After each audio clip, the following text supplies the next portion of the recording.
সুপ্রভাত, আসসালামু আলাইকুম। মিধা মিডিয়ার পক্ষ থেকে আপনাদের সবাইকে স্বাগত এবং এখন গুরুত্বপূর্ণ নিউজ নিয়ে আপনার সামনে হাজির হয়েছে। সেটা হচ্ছে বাংলাদেশের নতুন রাজনৈতিক দলের আত্মপ্রকাশ।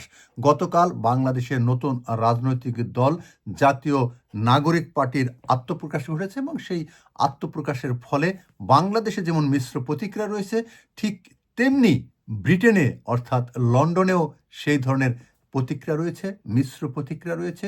বিভিন্ন সাধারণ মানুষ এক ধরনের কথা বললেও রাজনৈতিক নেতারা বলছেন ভিন্ন কথা।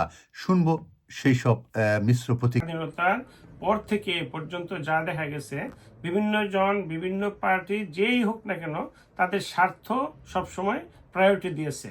কিন্তু এমন একটা দল সবসময় মানুষ চাচ্ছিল যারা আসলে নিজেদের স্বার্থকে দূরে রেখে জাতিগত স্বার্থ এবং কমিউনিটির স্বার্থ এবং দুর্নীতি মুক্ত হয়ে দেশকে পরিচালনা করা। তো ছাত্ররা যে একটা ব্যবস্থা করেছে, আমার মনে হয় যে তারা একটা সুন্দর কিছু করবে। এবং যেহেতু তাদের রক্তে গড়া বাংলাদেশ নতুনভাবে স্বাধীন হয়েছে এবং সেই ক্ষেত্রে তারা রক্তের দাগ কিন্তু এখনো ভুলতে পারেনি। তো এই জন্য আমার মনে হচ্ছে যে আসলে আমরা একটা চেঞ্জ দেখব। যে ধরনের উৎসাহ, উদ্দীপনা এবং উদ্দেশ্য নিয়ে তারা এগিয়ে যাচ্ছে, আমরা আপামর জনসাধারণ যদি সেটাকে একটু সাপোর্ট করি তাহলে আমরা নতুন কিছু একটা পাবো এবং দেশটাকে নতুনভাবে গঠন করার যে স্বপ্নটি এসেছে এবং মোর দেন 2000 পিপলকে যেভাবে হত্যা করা হয়েছে ছাত্রদেরকে, সেটার একটা চূড়ান্ত বিজয় আমরা দেখতে পাবো অদূর ভবিষ্যতে। তারা তো দেখা যায় যে আপনার ইন ফিউচারে যে ভবিষ্যৎ পরিকল্পনা, কারণ নতুন প্রজন্মই তো দেশে আপনার সব কিছু 5 আগস্ট সব কিছু চেঞ্জ করছে, পরিবর্তন করছে। আগামীতে তারা আরও অনেক সুন্দর সুন্দর প্রোগ্রাম নিয়ে আসবে তারা। Thank you. ঠিক আছে, থ্যাংক ইউ। সবসময় আমরা দেখে আসছি বিএনপি আওয়ামী লীগের দ্বারা দেশের জনগণের সঠিক মতামত সবসময় ইয়ে হয় না, বিভিন্ন কারণ।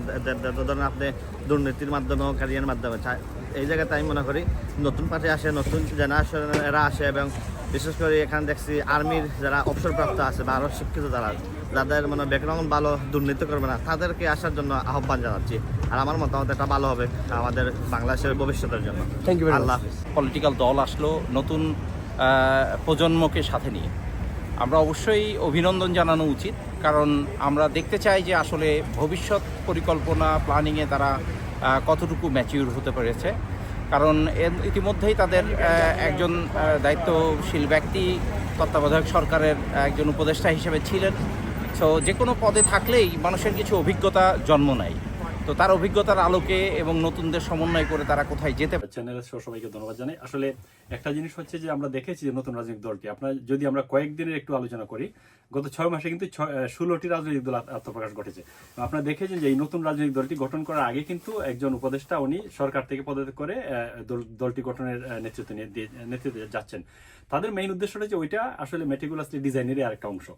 তারা চাইবে যে আওয়ামী লীগকে কখনোই কোনো রকমের ক্ষমতায় যেতে দেবে না, এটা তাদের উদ্দেশ্য। এবং তাদের, আমার মনে হয় তাদের উদ্দেশ্য, এই দলের উদ্দেশ্যটা হচ্ছে যে এই দল সহ আরো ছোটখাটো কতটি দল মিলে, যেটা ওই যে যেটা বললাম মেটিকুলাসলি ডিজাইনের পার্ট, ওই পার্ট হিসেবে তারা হয়তো আগামীতে একটা নির্বাচনের ব্যবস্থা করবে যাতে আওয়ামী লীগ, বিএনপি সহ বড় বড় দলগুলি দূরে থাকে।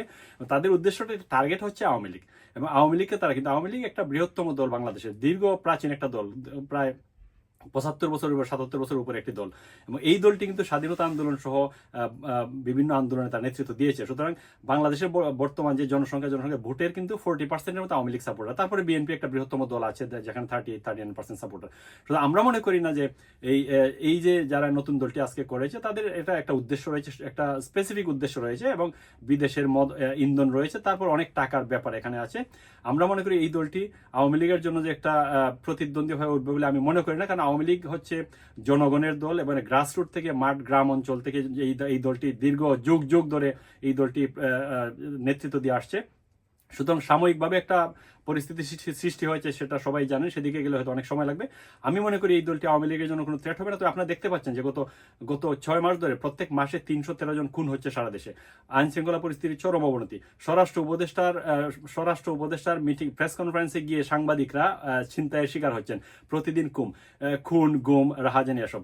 এইসবের পরে নতুন দল করে তারা কতটুকু এগিয়ে যাবেন এবং জনগণ বাংলাদেশের জানিয়েছেন তদ্রুপভাবে বিএনপির প্রতিটি নেতাকর্মী এই দলকে স্বাগত জানাই। কারণ বাংলাদেশের উদার গণতান্ত্রিক দল বিএনপি স্বাধীনতার সার্বভৌমত্বে বিশ্বাসী। বিএনপি মনে করে বাংলাদেশের মানুষের পক্ষে যে কেউ কথা বলতে পারে, তাদের অধিকার আছে। তারা যেহেতু ছাত্রদের অধিকারের পক্ষে এবং বাংলাদেশের মানুষের অধিকারের পক্ষে তাদের অবস্থান, আমরা তাদেরকে স্বাগতম জানাই। ইলেকশনের কথা বলছে, আমরা বারবার বলছে বিএনপি এবং বিএনপির হাইকমান্ড, বাংলাদেশে একটি নিরপেক্ষ সরকার, যেহেতু এন্টিরিয়াম গভর্নমেন্ট আছে, গভর্নমেন্টের অধীনে একটি ইলেকশন দেওয়ার জন্য, এবং ইলেকশন যত তাড়াতাড়ি সম্ভব বাংলাদেশে দিবে ততই বাংলাদেশের মঙ্গল।